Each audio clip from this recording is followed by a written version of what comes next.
Notre-Dame de Bouzy-la-Forêt est l'un des principaux monastères de la congrégation des Bénédictines de Notre-Dame du Calvaire, qui a quitté la banlieue d'Orléans pour s'installer ici il y a près de 25 ans. Nous avons été fondés au début du XVIIe siècle, en 1617, et c'est une rupture en fait avec l'abbaye de Fontevraud, où notre fondatrice n'arrivait pas à implanter sa réforme. Elle s'est donc séparée de l'ordre de Fontevraud pour fonder cette petite congrégation qui s'est pas mal développée au XVIIe siècle. On a eu jusqu'à 20 monastères, mais le jansénisme et la Révolution ont provoqué la diminution de la congrégation. Et aujourd'hui, nous sommes 4 monastères, donc 3 en France et 1 à Jérusalem, sur le mont des Oliviers. Alors que la communauté célèbre la nativité du Seigneur, Sœur Élisabeth de la Trinité nous accueille dans la cuisine pour nous proposer des recettes de Noël.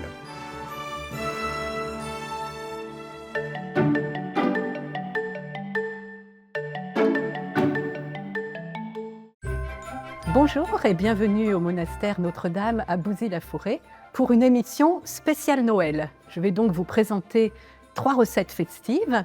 Tout d'abord, une brioche au parmesan et au saumon fumé, puis des pains d'épices pierniki, une recette d'origine polonaise, et enfin des macarons aux noisettes. Première recette de l'émission, la brioche au parmesan et saumon fumé. Pour cette recette, nous avons besoin de farine, de beurre, de parmesan râpé, d'œufs, de levure de boulanger, un tout petit peu de sucre roux et de gingembre, du sel, du poivre, des dés de saumon fumé et pour parfumer, des herbes cueillies dans le jardin, ciboulette, aneth, estragon. Donc première étape de la recette de brioche au parmesan, préparer le levain. Donc je mets dans un bol la levure de boulanger et petit truc que j'ai appris d'une de mes amies asiatiques, pour les recettes levées, un petit peu de gingembre, un petit peu de sucre roux. Puis j'ajoute un petit peu d'eau tiède et ensuite on va le laisser tranquillement monter. Je vais le mettre sur mon four pour que ça soit même bien au chaud. Étape suivante, donc je mélange la farine, un peu de sel, un petit peu de poivre. Donc cette recette est une recette festive, mais à l'origine une recette de Pâques. Donc en Italie, la brioche au parmesan se mange pour le petit déjeuner le jour de Pâques. Mais je l'ai adaptée pour Noël en rajoutant les dés de saumon fumé, tout bêtement. Voilà. Et c'est une recette qui, en fait, en toute saison, est très pratique si on veut un peu changer pour les repas partagés des éternels cakes salés. Elle peut être aussi utilisée en apéritif en la coupant en petits cubes. Après avoir bien mélangé les œufs, Sœur Élisabeth de la Trinité verse le beurre fondu et ajoute le levain qui a bien gonflé. Elle verse ensuite le parmesan, les dés de saumon fumé et cisèle les herbes aromatiques.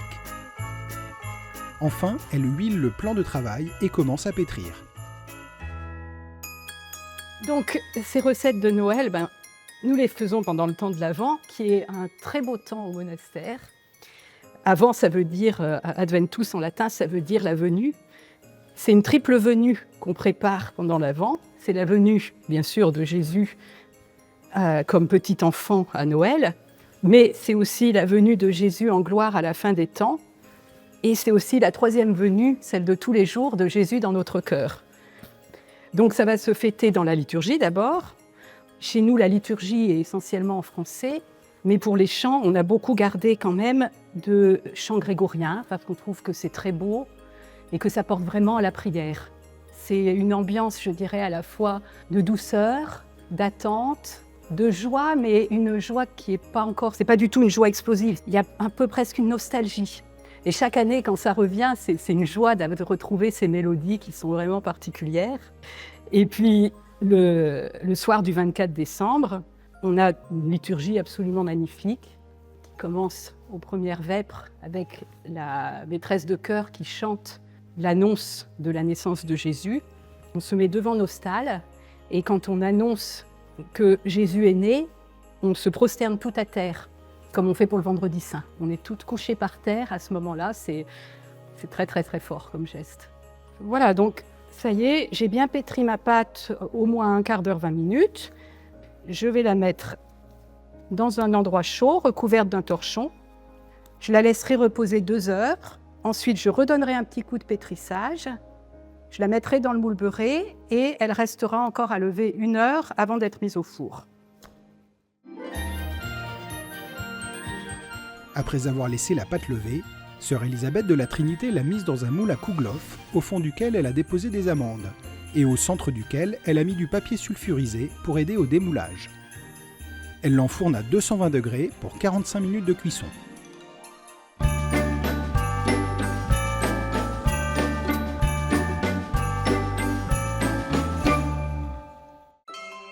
Deuxième recette de l'émission, les pierniki, ce sont de petits biscuits pain d'épices, une recette d'origine polonaise. Pour faire cette recette, il nous faut de la farine, du sucre, du beurre, un peu de crème fraîche, des œufs, de l'huile, du miel, un peu de chocolat, du bicarbonate de soude qu'on peut remplacer par de la levure chimique et bien sûr des épices, anis, cardamone, cannelle et gingembre. Première étape de la recette, je vais faire un caramel avec donc la moitié du sucre dans lequel je rajouterai ensuite le miel. Le caramel étant prêt, sœur Élisabeth de la Trinité bat les œufs avec le sucre.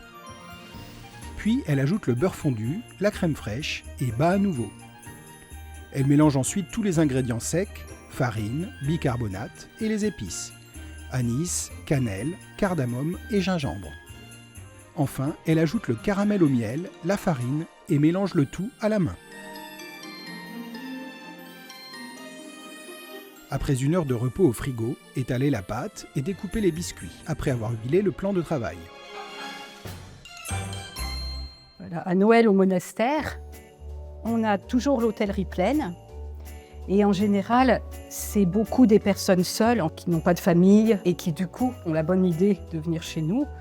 Ça arrive qu'on ait des familles aussi qui ont envie de passer ce temps d'une façon un peu différente. La messe de minuit, l'église est souvent pas mal remplie. Tout de suite après la messe de minuit, on va au réfectoire. Une sœur est partie à l'avance pour allumer toutes les bougies, ces bougies-là. On en met de partout dans le réfectoire, donc on n'allume pas l'électricité. Et on prend aux chandelles de la brioche et puis du chocolat chaud ou du vin chaud, comme on préfère. Porte-pièce. Avant d'entrer ici au monastère, j'ai fait une première expérience de vie religieuse dans une autre congrégation, aussi avec un charisme contemplatif, mais pas du tout cloîtré, les petites sœurs de Jésus. Et au contraire, avec elles, on partage la vie des populations, surtout de milieux plus populaires. Et quand j'étais à Strasbourg, donc dans un quartier de HLM, et donc pour Noël, on avait toujours des voisins qui nous apportaient des petits breddeleux de ce type-là. Ça, c'était les quelques voisins chrétiens. Et on portait, nous aussi, des petits gâteaux chez nos voisins. Et les voisins musulmans, bien sûr, acceptaient nos petits gâteaux de Noël. Et eux, ils nous apportaient forcément les petits gâteaux du Ramadan ou de l'Aïd. Donc c'est toujours un très beau partage, en fait. Le partage, je dirais, tout simple de l'amitié de voisinage. Noël, c'est pas une fête de clinquant, c'est vraiment une fête de la proximité, peut-être. Dieu qui se fait proche et qui nous appelle, nous, à nous faire proches. Donc mes biscuits sont maintenant découpés, mis sur la plaque avec le papier sulfurisé et je vais les enfourner pour une 20aine de minutes à 180 degrés. Et après leur cuisson, sœur Élisabeth recouvre le pain d'épices d'un glaçage au chocolat et crème fraîche.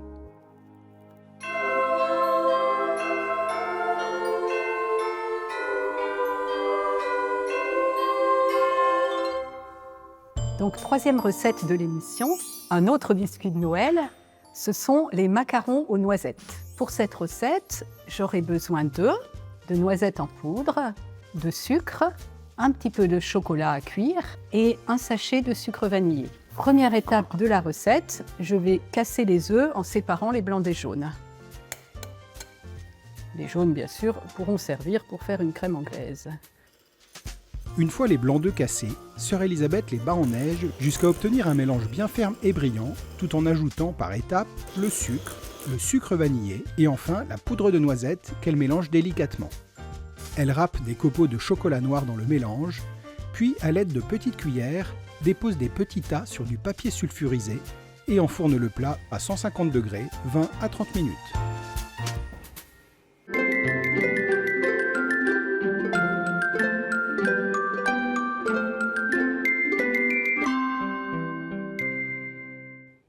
Voilà, nos recettes de Noël sont terminées.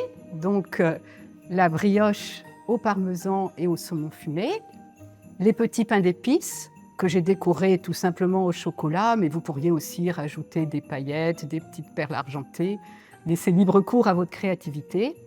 Et, tout simple, mais bien bon, les macarons aux noisettes. Voilà, donc j'espère que vous aurez l'occasion d'essayer ces recettes chez vous. Et si vous le faites, n'hésitez pas à en faire un petit peu largement et à pouvoir ainsi les partager autour de vous, à des voisins, des malades, des personnes seules, afin de transmettre à tous la joie de Noël. Et comme vous le savez, Noël dure 12 jours jusqu'à l'Épiphanie, donc je vous souhaite un très joyeux temps de Noël et déjà une bonne et heureuse année.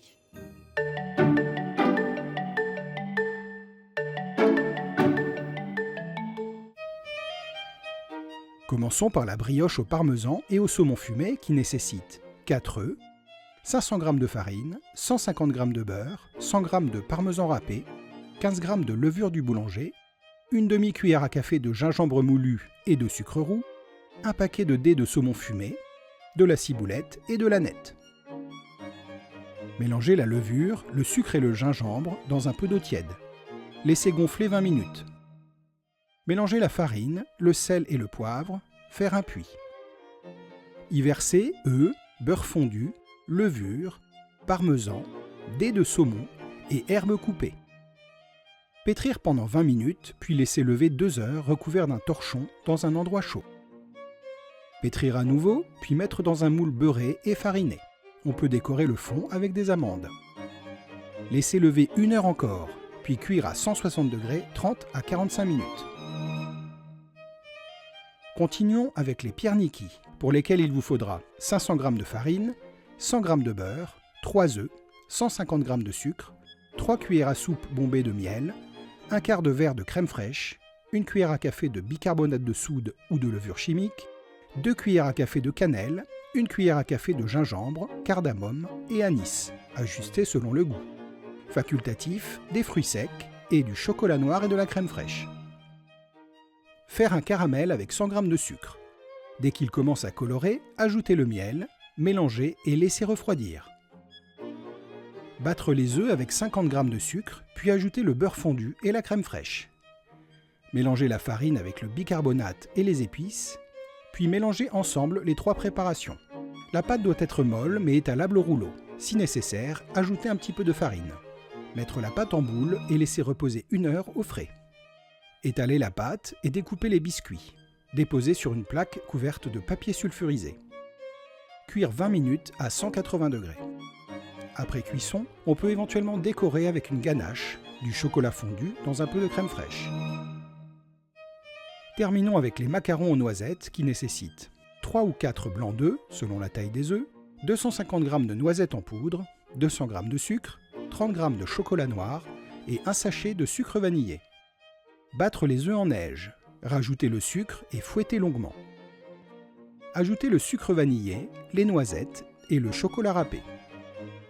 Faire des petits tas sur une plaque couverte de papier sulfurisé. Cuire à 150 degrés, 20 à 30 minutes. Vos recettes de Noël sont prêtes. Bon appétit!